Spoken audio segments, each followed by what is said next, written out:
नमस्कार। एक और टिप्पणी के साथ मैं अतुल चौरसिया। नया साल आ गया था। आर्यावर्त में हर तरफ सुख समृद्धि छाई हुई थी। अवध में हर दिन ढोल मजीरा बज रहा था। आईटी सेल के हरकारों की मौज आ रखी थी।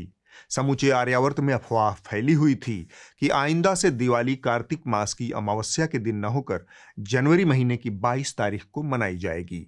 धृतराष्ट्र भी नए साल में दुगने जोश में थे। संजय भी नए साल में नई सूचनाओं के साथ दरबार में मौजूद थे।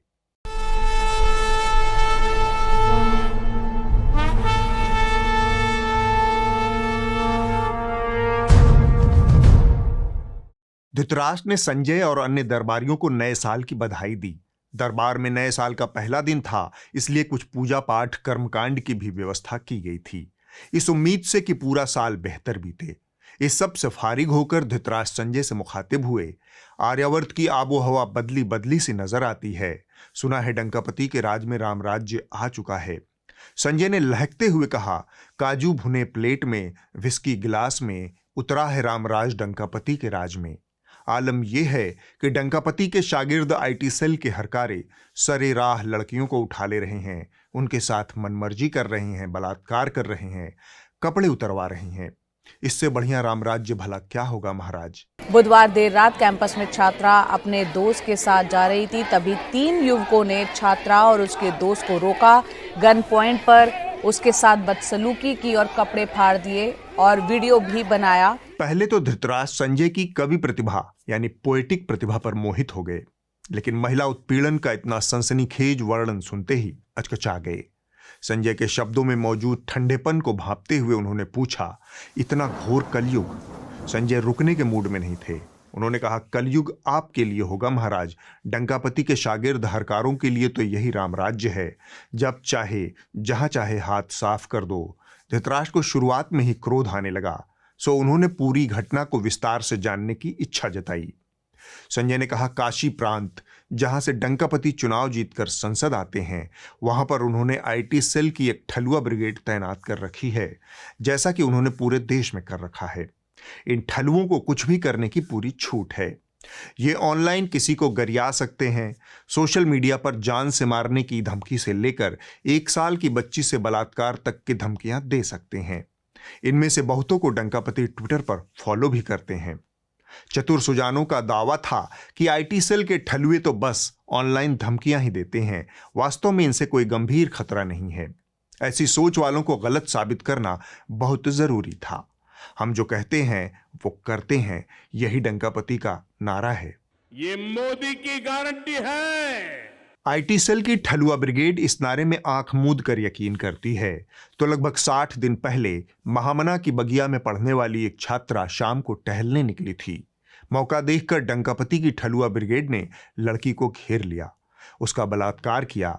बात आई गई हो गई। ये तीनों नवकंज लोचन मध्य प्रदेश में डंकापति को चुनाव जिताने निकल गए। सारे सबूत सामने थे, सीसीटीवी कैमरे में तीनों नजर आ रहे थे, लेकिन रामराज्य स्थापित करने का दबाव था। ये जो सीसीटीवी फुटेज हम दिखा रहे हैं, बुलेट पे तीनों लड़के बैठे हैं, पुलिस ने इनकी शिनाख्त कर ली थी, से पूछताछ भी करी गई। मेरे सूत्र ने इस बात की पुष्टि नहीं की है कि वो पूछताछ पुलिस ने उन्हें कहीं बुलाकर की या पुलिस ने थाने में बुलाकर की, लेकिन पूछताछ की। और ये भी समझ में आ रहा है, ये कहा जा रहा है कि डर कर के भाग गए या फिर इनको कहा गया कि आप शहर छोड़ के चले जाओ, मामला शांत हो जाए तब आ जाना है। जम्बूद्वीप की सेना ने 60 दिन तक आंख मूंदे रखा। डंकापति के निर्वाचन क्षेत्र का मामला। डंकापति की ठलुआ ब्रिगेड के सदस्य रामराज्य में इतना लाभ तो ले ही सकते हैं। एक लड़की ही तो थी, कौन सा आसमान टूट पड़ता, यह कहकर संजय ने एक वृत्त चित्र चला दिया। अरे मान चुका है देश सारा, जन जन का है एक ही नारा। ना होता था जो भारत में वो होना अब मुमकिन है। कैसे?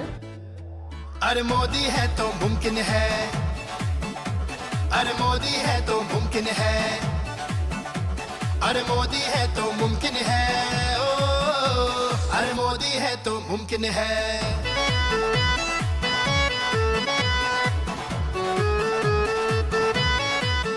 संजय जारी रहे। एक तरफ डंकापति भगवान राम का दिव्य नव्य भव्य मंदिर लोकार्पित करने वाले हैं, दूसरी तरफ उनके शागिर्द राम राज्य का प्रहसन रच रहे हैं। क्या ही मनोरम दृश्य है। धृतराष्ट्र को गुस्सा आ रहा था, लेकिन उसे जाहिर किए बिना उन्होंने बात का सिरा घुमा दिया। सुना है डंकापति ने विपक्षियों को मीलों पीछे छोड़ दिया है। 2024 में डंकापति लप्पे से जीतने जा रहे हैं। तुम्हारी क्या राय है? संजय बोले, डंकापति माहौल बनाने के उस्ताद हैं। उन्होंने बहुत बारीकी से 2024 का माहौल बना दिया है। आप देखें कि हर स्कूल, कॉलेज, रेलवे स्टेशन पर डंकापति की मूर्तियों के साथ सेल्फी पॉइंट मुकर्रर हो चुके हैं। जनता के पैसे से डंकापति का डंका चारों तरफ बज रहा है।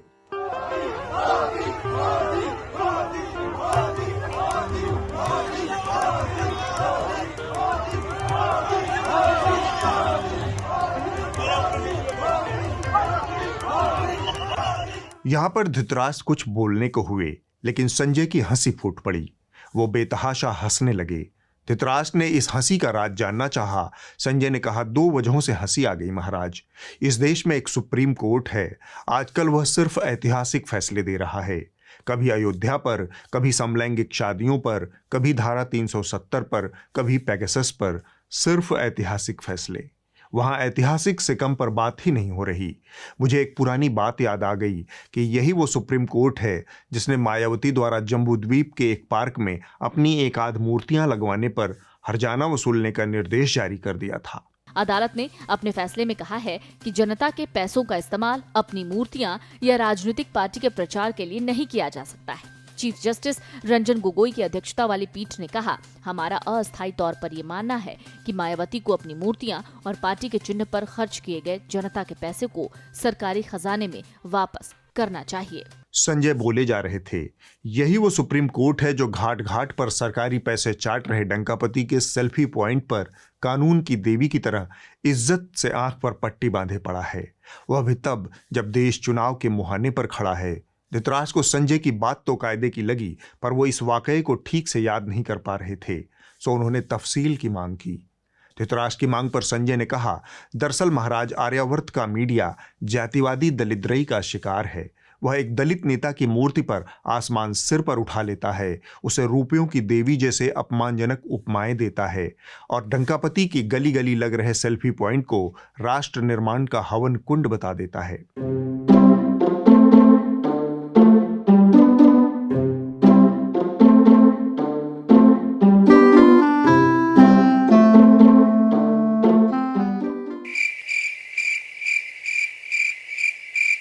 धृतराष्ट्र को उस अफवाह की चिंता ज्यादा थी जो बीते कई दिनों से फिजाओं में तैर रही थी। उन्होंने संजय से पूछा, क्या यह सच है कि डंकापति ने दिवाली को कार्तिक मास की अमावस्या से शिफ्ट करके 22 जनवरी को मनाने का ऐलान किया है? हाथ जोड़ करके प्रार्थना कर रहा हूं कि आप 22 जनवरी को जब अयोध्या में प्रभु राम विराजमान हो, अपने घरों में भी श्री राम ज्योति जलाएं, दीपावली मनाएं।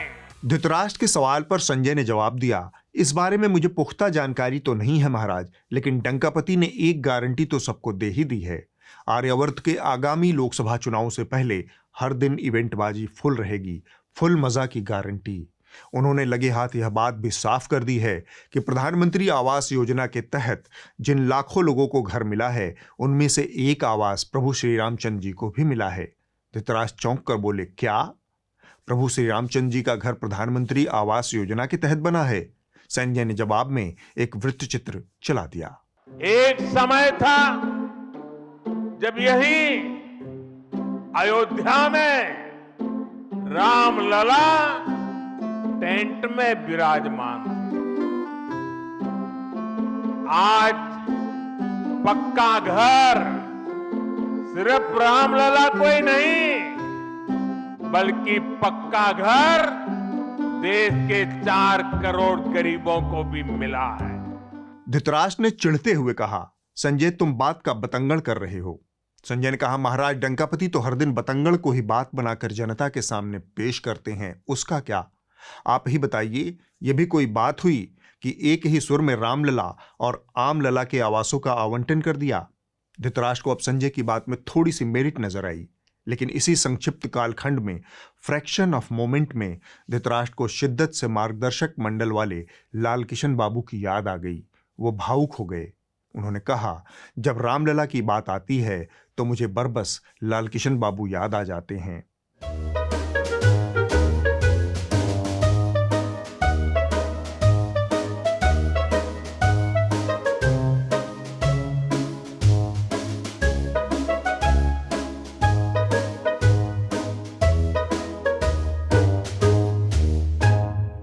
संजय ने उछलते हुए कहा, पहुंची वहीं पे खाक जहां का खमीर था। यह बात धृतराष्ट्र के एकदम पल्ले नहीं पड़ी। उन्होंने उलझी कड़ी को सुलझाने की गुजारिश की। तब संजय ने कहा, प्यादे से पिट गया वजीर महाराज। संजय फिर से अपनी पोएटिक प्रतिभा का इस्तेमाल कर रहे थे, लेकिन इस बार धृतराष्ट्र मोहित नहीं हुए, झल्ला गए। तब संजय भी सहम कर मुद्दे पर लौटे। लालकिशन बाबू गुरु थे, डंकापति चेला थे, लेकिन एक बड़ा सत्य यह है कि महत्वाकांक्षी चेला कभी किसी गुरु से नहीं सधा। लालकिशन बाबू भी नहीं साध पाए। गुरुओं की इच्छा तो सदैव से यही होती है कि चेला साधारण गुणवत्ता वाला ही रहे, लेकिन नियति पर किसका जोर है। कुछ चेले उन्नत किस्म के होते हैं। उन्नत किस्म का चेला कब चेल्हाई छोड़कर शातिर गुरुआई करने लगे, कोई नहीं कह सकता। गुरु शिष्य परंपरा पर साहित्य में भले ही हजारों पन्ने काले किए गए हों, धोखे से भले ही द्रोणाचार्यों ने एकलव्यों के अंगूठे काटे हों, लेकिन वास्तविक जीवन का सत्य यही है, चेलों ने गुरुओं को ठिकाने लगाने में कोई कसर नहीं छोड़ी है। खासकर राजनीति के बियाबान में इस तरह के अनगिनत झाड़ झंखाड़ हैं। लालकिशन बाबू ठिकाने लगाए गए गुरुओं की परंपरा के सबसे ज्वलंत उदाहरण हैं। धृतराष्ट्र समझ भी रहे थे और उलझ भी रहे थे। उन्होंने आदेश दिया, हुआ क्या, साफ साफ तो बताओ। तब संजय ने कहा, डंकापति नहीं चाहते कि रामलला के आवास के आवंटन के ऐतिहासिक मौके पर किसी और को चर्चा और प्रचार मिले, फिर चाहे वो गुरु लालकिशन बाबू ही क्यों न हो। धृतराष्ट्र को भरोसा नहीं हुआ। उन्होंने आंख फाड़ते हुए कहा, अच्छा। संजय ने कहा, आपको भरोसा नहीं हो रहा तो फिर ये सुनिए। आडवाणी जी का होना अनिवार्य है और हम ये भी कहेंगे वो कृपया ना हो। डॉक्टर जोशी से मेरी स्वयं वार्ता हुई और मैंने यही कहता रहा फोन पर, आप मत आइए। संजय ने कहा, बोल चंपत बाबू के थे, शब्द डंकापति के थे। यह सुनकर धृतराष्ट्र ने कहा, वही तो मैं कहूं, चंपत की इतनी हिम्मत। इसके बाद धृतराष्ट्र को लालकिशन बाबू की हालत पर बहुत दया आने लगी। दया किधर से आई थी, किधर को गई, यह तो नहीं दिखा, लेकिन दरबारियों का कहना था कि धृतराष्ट्र को दया आई थी। दया से विदा लेकर धृतराष्ट्र ने दरबार से भी विदा ले ली और अंतःपुर को लौट गए। धृतराष्ट्र संजय संवाद में इस हफ्ते बस इतना ही। जैसे ही हम यह मानकर आराम करने लगते हैं कि भारत के हुड़क-चुल्लू खबरिया चैनल गिरावट के अंतिम पायदान पर पहुंच चुके हैं, उसी समय कोई न कोई हमारा भरोसा तोड़कर थोड़ा और पाताल में घुस जाता है। मसलन बीते हफ्ते पहली बार एक चमत्कारिक घटना मेरी नजर में आई। मैंने पाया कि टेलीविजन का एक एंकर बाकायदा अपने शो के बीच एक कॉरपोरेट कंपनी के उत्पाद का खुलेआम बेशर्मी से प्रचार कर रहा था। जिनसे उठते हैं 100 तरह के मुद्दे, ऐसे ही सर्दियों के साथ आती है 100 तरह की बीमारियां, खांसी, जुकाम, वायरल, बुखार। और इनसे बचने का तरीका सिर्फ दवाइयां और खाना नहीं, बल्कि इम्यूनिटी को बढ़ाना होता है। तो सवाल ये कि कैसे डाबर च्यवनप्राश देता है आपको 100 से ज्यादा बीमारियों से लड़ने की शक्ति, अपने 3 गुना बेहतर इम्यूनिटी एक्शन के साथ। यह पहली बार हो रहा है, वैसे ही जैसे शर्मिंदगी की तमाम चीजें बीते कुछ सालों के दौरान हमने पहली बार देखी हैं। एक पत्रकार अपने शो के दौरान किसी कंपनी के उत्पाद का प्रचार करे, यह नैतिक बेईमानी भी है और पत्रकारी मर्यादा के साथ धूर्तता भी है। पत्रकार की अपनी एक साख होती है। पहले आप वो साख अर्जित करते हैं, आम लोग आपके ऊपर भरोसा करने लगते हैं, फिर आप उस भरोसे की आड़ में धंधा करने लगते हैं। आप भरोसे में आए लोगों को बालम खीरे का चूरन से लेकर हकीम लुकमान की सेक्स समस्या वाले चमनप्राश बेचने लगते हैं। यह नैतिक बेईमानी है जो श्रीमान प्रतीक त्रिवेदी कर रहे हैं। दूसरी बेईमानी है पत्रकारी मर्यादा के साथ। मैं आपके सामने एक काल्पनिक स्थिति रखता हूं। आज अपने शो में त्रिवेदी महाराज बालम खीरे का चूरन या चमनप्राश जो कुछ भी बेच रहे हैं, फर्ज कीजिए कि कल को कहीं से खबर आ जाए कि वो चूरन या चमनप्राश खाकर कुछ लोग बीमार पड़ गए या किसी की मौत हो गई।